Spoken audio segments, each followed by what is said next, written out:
సముద్రంలో చేపల వేటపై నిషేధం ప్రారంభం కావడంతో మత్స్యకారుల బోట్లన్నీ తీరంలో బారులు తీరాయి.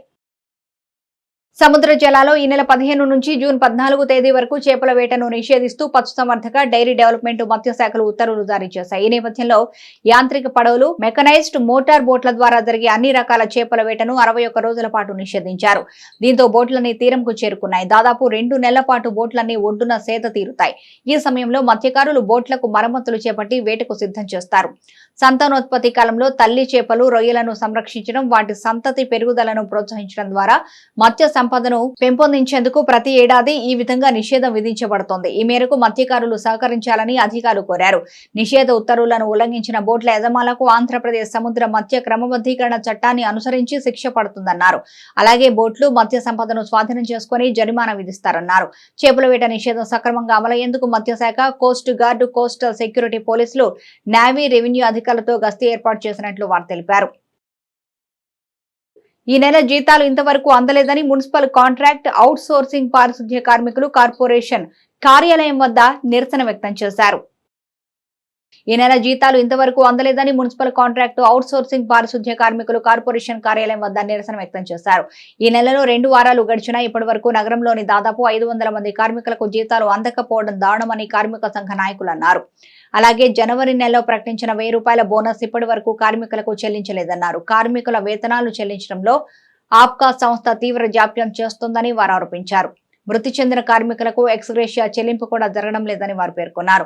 కార్మికుల సమస్యలు వెంటనే పరిష్కరించాలని మున్సిపల్ కమిషనర్ కు బూరా సుబ్రహ్మణ్యం, జయరావుల ఆధ్వర్యంలో కార్మికులు వినతి పత్రం సమర్పించారు.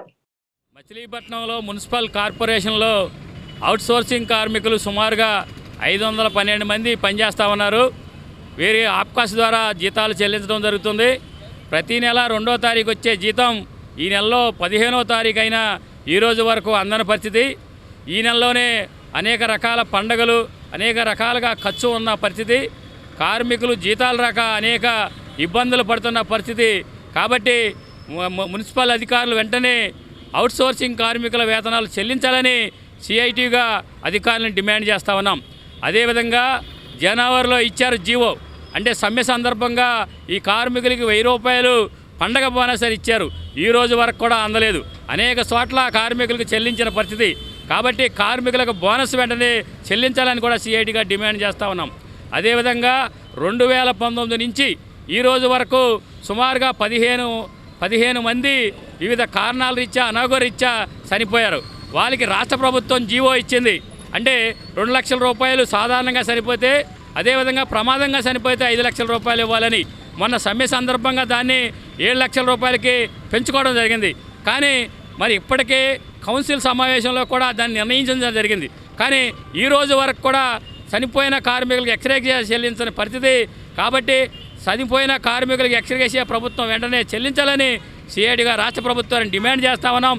ఈ సమస్యలు పరిష్కారం కాకపోతే రాబోయే కాలం పెద్ద ఎత్తున నిరసన కార్యక్రమం చేస్తామని ప్రభుత్వ అధికారులకి మచిలీపట్నం మున్సిపల్ వర్కర్స్, కాంట్రాక్ట్ వర్కర్స్కి జీతాలు చెల్లించాలని, అలాగే పండగ సెలవులు ప్రకటించాలని ఇవ్వాలని, అలాగే బోనస్ ఏదైతే ఉందో జనవరి నెలలో పాస్ అయిన బోనస్ ఇంతవరకు 4 నెలలు బట్టి బోనస్ ఇవ్వలేదు.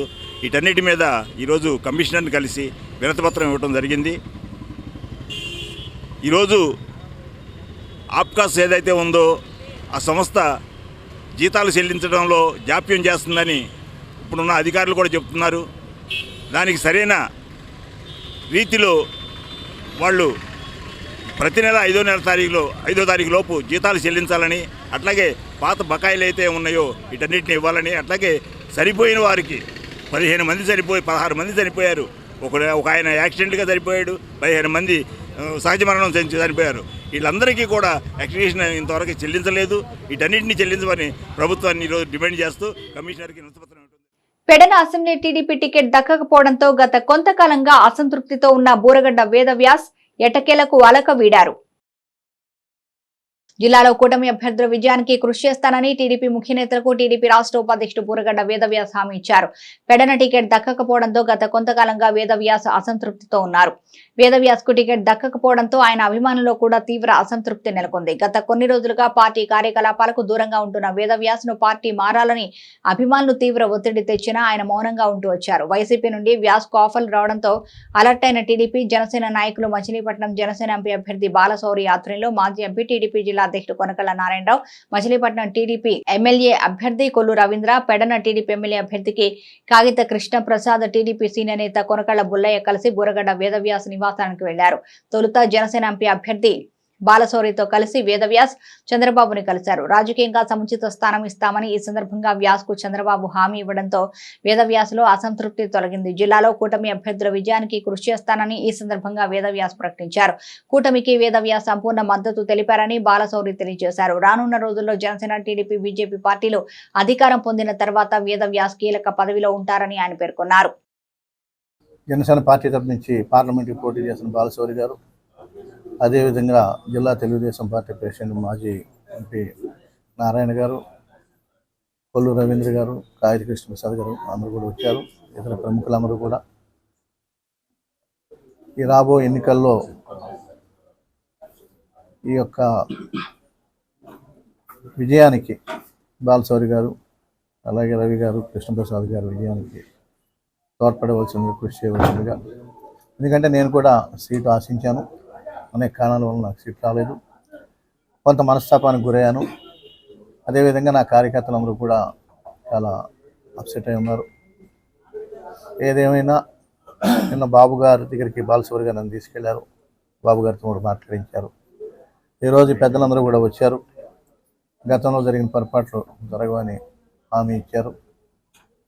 మరి రాబో స్థానిక సంస్థల ఎన్నికలు కానీ ఇతర వాటిలో కూడా మా వర్గానికి ప్రాధాన్యత ఇచ్చి ముందుకు తీసుకెళ్తానంటున్నారు. అదేవిధంగా మరి ఏదైతే బాబు గారు ఈ పెద్దలంతా ఇచ్చినటువంటి హామీని రేపు సాయంత్రం 4 గంటల పెడల్లో జరిగిన ఆత్మీయ సమావేశంలో నా కార్యకర్తలందరూ కూడా. వేదవ్యాస గారు, వారి కుటుంబం, వాళ్ళ నాన్నగారు దాదాపు 1960 దగ్గర నుంచి రాజకీయాల్లో ఉన్నారు. సో వాళ్ళ ఫాదర్ గారు ఎమ్మెల్యేకి చేశారు, ఆయన ఎమ్మెల్యే చేశారు. ఆయన కూడా రాజకీయంగా ఎక్కడ కూడా ఒక మచ్చ లేనటువంటి వ్యక్తి, అందరికీ తెలుసు. మనందరికి కూడా వాళ్ళ ఫాదర్ గారి గురించి కూడా అందరికీ తెలుసు. ఆయన కూడా ఒక గొప్ప నాయకుడు. సరే, ఈ ఎన్నికల్లో ఇద్దరు సీట్లు ఆశించారు కాబట్టి అది ఒక్కళ్ళకే రావటం జరిగింది. సో రెండో వాళ్ళకి ఏదో ఒక రకంగా పార్టీ న్యాయం చేయాలి. సో ఆ విషయంలో చంద్రబాబు నాయుడు గారు కూడా అండగా ఉంటానని చెప్పారు నిన్న. అదే రకంగా స్థానికంగా ఉన్నటువంటి తెలుగుదేశం నాయకులు, జిల్లా ప్రెసిడెంట్ గారు కొనకళ్ళ నారాయణ గారు, అలాగే రవీంద్ర గారు, స్థానిక శాసనసభకి పోటీ చేస్తున్నటువంటి కృష్ణప్రసాద్ గారు, అందరం కూడా బుల్లయ్య గారు అందరం కలిసి మాట్లాడాం. సో వ్యాస్ గారి బాధని డెఫినెట్గా అర్థం చేసుకోగలుగుతాం. సో ఆయనకి దక్కాల్సినటువంటి బేసిక్గా గౌరవం కూడా తనకి ఇవ్వలేదనేది. సో కొంత కమ్యూనికేషన్ గ్యాప్ ఉంది. సో ఆ కమ్యూనికేషన్ గ్యాప్ ఏదైతే ఉందో దాన్ని మేము ఆ గ్యాప్ లేకుండా చేయటం కోసం మేము అందరం ప్రయత్నం చేసాం. సో కృష్ణప్రసాద్ గారు కూడా తను జరిగినవన్నీ కూడా మర్చిపోయి కలిసి పనిచేద్దామన్నా అని చెప్పేసి వ్యాస్ గారిని రిక్వెస్ట్ చేశారు. సభ్యుడిగా, ఉపసభాపతిగా కూడా పనిచేశారు. వారి కుటుంబం అంతా కూడా దాదాపు 1960 నుంచి కూడా నిరంజన్ రావు గారు కానీ, అలాగే వాళ్ళ కుటుంబ సభ్యులందరూ కూడా వివిధ హోదాల్లో సేవలు అందించారు. 2014 తర్వాత ఈ రాష్ట్రంలో రాజధాని నిర్మాణం జరగాలన్నా, పోలవరం నిర్మాణం జరగాలన్నా అది చంద్రబాబు నాయుడు గారితోనే సాధ్యం అని చెప్పి ఆ రోజున ఆయన బయటకు వచ్చి తెలుగుదేశం పార్టీకి మద్దతు ఇవ్వడం జరిగింది. 2019లో మరి ఆయన పోటీ చేయాలన్నా చంద్రబాబు నాయుడు గారు ఇచ్చినటువంటి మాటకి కట్టుబడి ఫస్ట్ టైం ఆయన డ్రాప్ అవడం కూడా జరిగింది. రాజకీయాల్లో గెలిచినా ఓడినా 1960 నుంచి పోటీ చేస్తూనే ఉన్నారు ఆ కుటుంబం. తర్వాత 2024 వచ్చేటప్పటికి మరి కొన్ని ఈక్వేషన్స్ వల్ల, మరి అన్ని పొత్తులు ఉండటం వల్ల దాంట్లో మరి ఆయనకి ఈసారి చంద్రబాబు నాయుడు గారు టికెట్ ఇవ్వలేకపోతున్నాం అని చెప్పి చాలా బాధపడుతూ చెప్పినటువంటి సందర్భం కూడా ఉంది. అయితే వ్యాస్ గారికి ఖచ్చితంగా సముచిత స్థానం ఇవ్వాల్సినటువంటి బాధ్యత తెలుగుదేశం పార్టీ ఖచ్చితంగా ఉంది. మరి ఎందుకంటే రాబోయే కాలంలో ఈ జిల్లాలో ఒక ప్రముఖమైనటువంటి స్థానంలో ఖచ్చితంగా వ్యాస్ గారు ఉంటారనేది అది అందరికీ తెలిసింది. ఎందుకంటే ఆయనకి చాలామంది జిల్లా వ్యాప్తంగా కానీ రాష్ట్ర వ్యాప్తంగా కూడా ఆయన మద్దతుదారులు ఉన్నారు. టికెట్లు ఆశించిన వాళ్ళలో బోరగడ్డ వేదవ్యాస్ గారు మాజీ డిప్యూటీ స్పీకరు. ఆయన పెడన్కి టికెట్ యాస్పిరెంట్ అయినా, మరి కృష్ణప్రసాద్ గారు కూడా యాస్పిరెంటు. తెలుగుదేశం పార్టీ కృష్ణప్రసాద్ గారికి టికెట్ ఖరారు చేసింది. మరి వేదవ్యాస్ గారు సహకారం లేకుండా ఆ నియోజకవర్గంలో గెలుపు కష్టం. ఆయన వచ్చి పూర్తిగా మనస్ఫూర్తిగా పనిచేస్తేనే బాలశౌరి గారు కానీ మరి కృష్ణప్రసాద్ గారు కానీ మంచి మెజార్టీతో గెలుస్తారు. మరి ఆయన సహకారం కోసం మన వల్లభనేని బాలశౌరి గారు జనసేన అభ్యర్థిగా ఎంపీగా పోటీ చేస్తున్నారు. అలాగే కొల్లు రవీంద్ర గారు, అలాగే మాజీ డిప్యూటీ స్పీకర్ వేదవ్యాస్ గారు, కాగిత కృష్ణప్రసాద్ గారు, మురళి గారు అందరం కూడా మరి వేదవ్యాస్ గారిని ఇప్పటిదాకా ఆయన టికెట్ ఆశించారు కాబట్టి ఆయన్ని మరి సహకరించవలసిందిగా మేమంతా కూడా రిక్వెస్ట్ చేశాం. ఆయన తప్పనిసరిగా సహకరిస్తాను. రాజకీయంగా ప్రాధాన్యత గౌరవం కోరుకుంటారు. ఏ రాజకీయ నాయకుడు కూడా ఒక ప్రాధాన్యత గౌరవాన్ని కోరుకుంటారు. ఆయన కూడా అదే కోరుకున్నారు. తప్పనిసరిగా మీకు ఇవ్వాల్సిన మర్యాద గౌరవం మేము భంగం కలగకుండా తప్పనిసరిగా గతంలో ఏదైనా పొరపాట్లు ఉంటే ఆ పొరపాట్లు క్షమించమని, భవిష్యత్తులో ఇలాంటి పొరపాట్లు పునరావృతం కావని చెప్పి మేము ఆయన రిక్వెస్ట్ చేయడం జరిగింది. బోరగడ్డ వేదవ్యాస్ గారిని కలవటం జరిగింది. మరి ఆయన్ని రానున్నటువంటి రోజుల్లో తప్పకుండా గౌరవానికి భంగం కలగకుండా చూసుకునే బాధ్యత నేను తీసుకుంటా అని చెప్పి ఈ సందర్భంగా తెలియజేస్తా ఉన్నాను.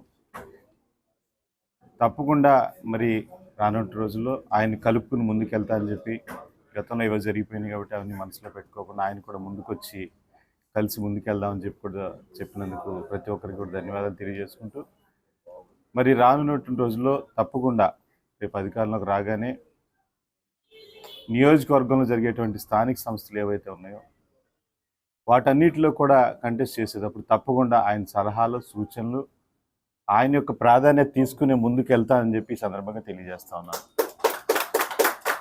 తప్పకుండా పార్టీలో ఆయనకు ఒక సముచితమైనటువంటి స్థానాన్ని ఇచ్చేందుకు నా వంతు బాధ్యత ఎప్పుడూ కూడా ఎల్లవేళలా ఉంటుందని చెప్పి కూడా మరొకసారి తెలియజేస్తా ఉన్నాను.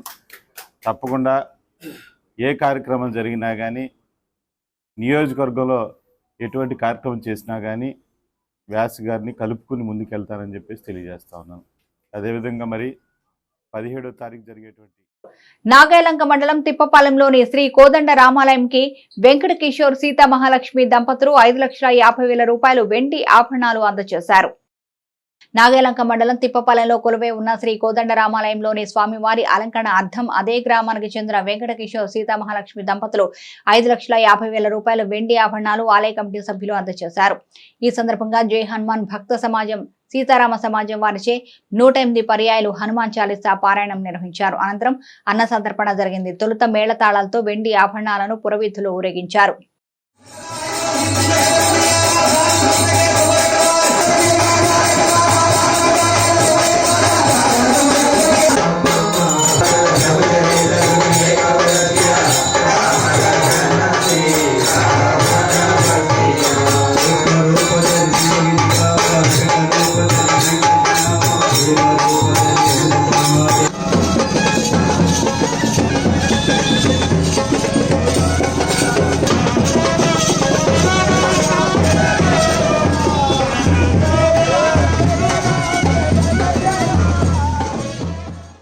పేదలకు తమ వంతు సహాయం చేసేందుకే మేమున్నాం సేవా సంస్థ ఏర్పడిందని సంస్థ ప్రతినిధి వీరం శ్రీను అన్నారు. పెడనపట్నంలోని రామలక్ష్మి వీవర్స్ కాలనీలో నివాసం ఉంటూ చేనేత కార్మికుడు పిచ్చుక రామకృష్ణ అనారోగ్యం పాలై పనిచేయలేని పరిస్థితిలో ఉన్న నేపథ్యంలో మేమున్న సంస్థ సభ్యులు ఆ కుటుంబానికి 3 నెలలకు సరిపడా నిత్యావసర సరుకులతో పాటు 2,000 రూపాయలు నగదును అందజేశారు. ఈ సందర్భంగా సంస్థ ప్రతినిధి వీరం శ్రీను మాట్లాడుతూ తమ సంస్థ సేవా కార్యక్రమాల్లో ఎప్పుడూ ముందుంటుందని, ఎవరికి ఏ అవసరం వచ్చినా తమ సంస్థకు తెలియపరిస్తే తమ వంతు సహాయం అందజేస్తామన్నారు. ఈ కార్యక్రమంలో పృథ్వీ కోటయ్య, మేడక కిషోర్, పరసా జితేంద్ర, మోకా పైడేశ్వరరావు, నల్ల సాయిబాబా, ఎస్పీ వీరయ్య తదితరులు పాల్గొన్నారు. నా పేరు వేణం శ్రీనివాస్. మాది మేమున్నాం సేవా సంస్థ అని పెడన మరియు మచిలీపట్నం పరిసర ప్రాంతాల్లో మాకు తోచినంత సహాయం చేయడానికి ఈ సంస్థను ఏర్పాటు చేశాం. ఈ సంస్థలో ఈ రోజున అంటే మన పెడనపట్నం రామలక్ష్మి వార్స్ కాలనీకి చెందిన చేనేత కార్మికులు పిచ్చుక రామకృష్ణ గారికి కొంచెం ఆరోగ్య సమస్యలు ఉన్నాయని మా సంస్థ దృష్టికి మాతోటి సభ్యులు తీసుకురాక వారికి ఏదో కొంచెం ఉడతాబత్తి సహాయం చేయాలి అని ఒక 3 నెలల సరిపడా పచారీ సరుకులు మరియు ఒక 2,000 రూపాయలు ఆర్థిక సహాయం అందించి వారి కుటుంబానికి కొంచెం వితరణ అందించడం జరిగింది. సంస్థ స్థాపించిన 4 సంవత్సరాల కాలం నుండి నేటి వరకు కూడా ఇటువంటి విశేషమైన కార్యక్రమాలు మా వంతు విరివిగా చేయాలనే తలంపుతోనే ఇటువంటి సేవాభావంతో మా యువతంతా కలిసి ఒక అడుగు ముందుకేస్తున్నాం. మమ్మల్ని ఈరోజు వరకు ప్రజాధారణలో మమ్మల్ని ఆశీర్వదిస్తున్న ప్రతి ఒక్క మేమున్న సేవా సంస్థ సభ్యులకు మరియు తెలుగుదేశం పార్టీతోనే అభివృద్ధి సంక్షేమం సాధ్యమని మాజీ మంత్రి టీడీపీ ఎమ్మెల్యే అభ్యర్థి కొల్లు రవీంద్ర పేర్కొన్నారు. మాజీ మంత్రి టీడీపీ అభ్యర్థి కొల్లు రవీంద్ర మచిలీపట్నం మండలం పొట్లపాలెం గ్రామంలో ఎన్నికల ప్రచారం నిర్వహించారు. ఈ సందర్భంగా కొల్లు రవీంద్ర మాట్లాడుతూ రాబోయే కాలంలో మచిలీపట్నం నియోజకవర్గం అన్ని విధాలుగా అభివృద్ధి చేసుకునేందుకు ప్రతి ఒక్కరూ కృషి చేద్దామని పిలుపునిచ్చారు. జగన్ మాయమాటలకు ఒకసారి అవకాశం ఇచ్చినందుకే రాష్ట్రం సర్వనాశనమైందని, మచిలీపట్నం పూర్తిగా అభివృద్ధి నిరోధకంగా తయారైంది కాబట్టి మరోసారి ఏదైనా చిన్న తప్పు చేస్తే పిల్లల భవిష్యత్తు నాశనం అవుతుందని స్పష్టం చేశారు. ఎమ్మెల్యే అభ్యర్థిగా తనను జనసేన ఎంపీ అభ్యర్థి వల్లభనేని బాలశౌర్యలను గెలిపించాలని కొల్లు రవీంద్ర విజ్ఞప్తి చేశారు. బందర్ మండలంలో పొట్లపాలెం పంచాయతీలో ఈరోజు గ్రామంలో ఉన్నటువంటి ప్రతి ఒక్కరిని కలుసుకోవడం, వారికి ఉన్నటువంటి ఇబ్బందులన్నీ కూడా వాళ్ళతో మాట్లాడుతుంటే పట్టణానికి చాలా దగ్గరగా ఉంది, అభివృద్ధి చెందాల్సినటువంటి ఈ ప్రాంతంలో ఇంకా ఈ మౌలిక వసతుల్లో వెనకబడి ఉండడం అనేది కొద్దిగా బాధ అనిపిస్తూ ఉంది. ఖచ్చితంగా వాళ్ళందరూ కూడా, ఎందుకంటే ఆడబిడ్డలు, ఎందుకంటే ఈ ప్రాంతంలో బోరేసినా ఉప్పు నీళ్ళే వస్తాయి, వాడుకుంటా కూడా పనికిరానటువంటి నీళ్లు. మరి అలాంటి దాంట్లో మంచినీళ్ళు కూడా ఇవాళ చాలా ఇబ్బందులు పడుతూ ఉన్నారు. వాళ్ళందరూ కూడా మేము హామీ ఇచ్చాం, ఇంటింటికి మంచినీళ్ళు కుళాయి ఇచ్చేదానికోసం రేపు ప్రభుత్వం వచ్చే ఒక్క పొట్లపాలెమే కాదు బందర్ మండలం మొత్తం కూడా మంచినీళ్ళ సమస్య లేకుండా చిన్నాపురం సైడ్ ఒక చెరువు, ఇటు మంగినపూడి సైడ్కి ఒక చెరువు 2 ఏర్పాటు చేసి అక్కడి నుంచే వాటర్ని శుద్ధి చేసి ప్రతి గ్రామానికి స్వచ్ఛమైనటువంటి సురక్షితమైన మంచినీటిని అందించడం ప్రతి ఇంటికి కూడా బాధ్యతగా మేము ప్లాన్ చేసుకోవడం జరిగింది. గతంలో మచిలీపట్నం టౌన్లో ఏ రకంగా అయితే ప్లాన్ చేసి అక్కడ ఉన్నటువంటి రిజర్వాయర్ల నిర్మాణం కానీ, అక్కడ వాటర్ శుద్ధి చేసే ప్లాంట్ని ఏర్పాటు చేయడం కానీ, అలాగే మా తరగటూరు నుంచి పైప్ లైన్ వేయించడం కానీ ఎలా అయితే చేశామో ఇక్కడ కూడా ఒక ప్రణాళికాబద్ధంగా కేంద్ర రాష్ట్ర ప్రభుత్వాలు లాస్ట్ టైం మేము అమృత్ స్కీమ్ ఫండ్స్ తీసుకొచ్చి అక్కడ ఇబ్బంది లేకుండా చేసాం. రాబోయే కాలంలో ఇక్కడ కూడా జలధార స్కీమ్ ఉంది సెంట్రల్ గవర్నమెంట్ది, దాన్ని తీసుకుని రాష్ట్ర ప్రభుత్వం కూడా మిక్స్ చేసుకుని ఈ ప్రాజెక్ట్ని కంప్లీట్ చేస్తాం. ప్రతి గడపకి మంచినీళ్ళు, స్వచ్ఛమైనటువంటి మంచినీళ్ళు ఇవ్వడమే లక్ష్యంగా మేము ముందుకెళ్తున్నాం అని కూడా మరొకసారి తెలియజేస్తా ఉన్నాను. అలాగే ఇక్కడ రైతాంగం, ఎందుకంటే వర్షాలు వస్తే కనీసం ఒక పారెడు మట్టి కూడా కాలువల్లో తీని కారణంగా మొత్తం చేలన్నీ మునిగిపోతూ ఉన్నాయి. 2-3 సార్లు నష్టపోయినటువంటి పరిస్థితి కూడా ఉంది. పంచాయతీ ఇన్ఛార్జ్ సోమశేఖర్ గారికి, నా కుటుంబ సభ్యులైన తెలుగుదేశం పార్టీ కార్యకర్తలకి అందరికీ నమస్కారం. ఈ ఊళ్ళో ఇంటింటికి తిరుగుతూ తెలుగుదేశం పార్టీ పెట్టిన పథకాల గురించి చెప్పుకుంటూ ప్రతి ఇంటికి వెళ్ళి ఓట్లు అడుగుతున్నాము. మాకు మంచి స్పందన వస్తుంది ఈ గ్రామంలో. తప్పనిసరిగా ఈ గ్రామంలో అత్యధిక మెజార్టీ వస్తుంది 18వ నెంబర్ బూతులు. అట్లాగే కొల్లు రవీంద్ర గారి విజయం 100% గ్యారంటీగా ఆయన గెలిపోతున్నారు. అట్లాగే బాలశౌరి గారి కాడ అత్యధిక మెజార్టీతో గెలుస్తున్నారు. మాకు ఈ గ్రామంలో కొన్ని మంచినీటి పాపలు ఉన్నాయి, ఆ ఇంటింటికి పంపేస్తామన్నారు సార్. అట్లాగే డ్రైనేజీ పాపన ఉంది, అది చేయిస్తామన్నారు. రైతుకి రుణమాఫీకి భరోసా, రైతు భరోసా ఇస్తామన్నారు, 20,000 అవి ఇస్తామంటున్నారు. అట్లాగే మాకు ఏ పథకమైనా మాకు కొల్లు రవీంద్ర గారి దగ్గరికి వెళ్ళి ఈ గ్రామాన్ని అభివృద్ధి కార్యక్రమంలో నడిపిస్తానికి అన్ని విధాల రోడ్లు కానీ, డ్రైనేజీలు కానీ, పంపులు కానీ, ఏ ఒక్క పనైనా సరే కొల్లు రవీంద్ర గారికి మంత్రిగా ఈసారి గెలిచి మంత్రిగా వచ్చినప్పుడు మేము ఈ గ్రామంలో మాకు కావాల్సిన పనులన్నీ ఆయన దృష్టిలో పెట్టి ప్రతి పని కూడా మేము చేయించుకుని మా పంచాయతీని అభివృద్ధి చేయించుకోవటానికి. నమస్కారం. మరి ఈ రోజున ఎన్నికల ప్రచారంలో భాగంగా కొల్లు రవీంద్ర గారు బందర్ మండలం పొట్లపాలెం గ్రామం చేయడం జరిగింది. మరి ఇక్కడ స్పందన చూస్తూ ఉంటే ఎలక్షన్ వన్ సైడ్ అని తెలుస్తుంది. ఎక్కడా కూడా మహిళలు నీరాజనం పడుతూ ఉన్నారు. మీరు రావాలి, మా కష్టాలు తీరాలి. 5 ఏళ్ల పాటు పరిపాలన మట్టిలో కలిపారు, మా బాగోగులు పట్టించుకున్న వాళ్ళు లేరు అని వాళ్ళు పెట్టే ఆవేదన చూస్తూ ఉంటే బాధేస్తూ ఉంది. కనీసం మంచినీళ్ళ సౌకర్యం కానీ, రోడ్లు కానీ, అలాగే మనం మేనిఫెస్టోలో పెట్టుకున్న ఇది రైతు ఆధారిత గ్రామం పూర్తిగా, అట్లాగే ఏదైతే రైతుకి సంవత్సరానికి 20,000 ఆర్థిక సహాయం ఉందో దానికి ముఖ్యంగా రైతులు చాలా సంతోషపడుతూ ఉన్నారు. భవిష్యత్తులో ఈ అధిక వర్షాల వల్ల పంటలు నష్టపోయినప్పుడు మాకు ఎంతో ఆధారం అవుతుంది ఈ 20,000 రూపాయలు అనేది వాళ్ళ మనసుల్లో ఉన్నమాట వాళ్ళు చెప్తా ఉన్నారు. ఈ పథకాలన్నీ కూడా సూపర్ 6లో మహిళలకి మరి నెలకి 1,500 రూపాయలు సాదర ఖర్చులు కానీ, అలాగే ఛత్రపతి శివాజీ ఫౌండేషన్ ఆధ్వర్యంలో సర్కిల్పేటలోని బీజేపీ స్తూపం వద్ద చలివేంద్రం ప్రారంభించారు. ఛత్రపతి శివాజీ ఫౌండేషన్ ఆధ్వర్యంలో సర్కిల్పేటలోని బీజేపీ స్తూపం వద్ద చలివేంద్రం ప్రారంభించారు. ఈ కార్యక్రమంలో ఎన్ రాము, అభినందన తదితరులు పాల్గొన్నారు.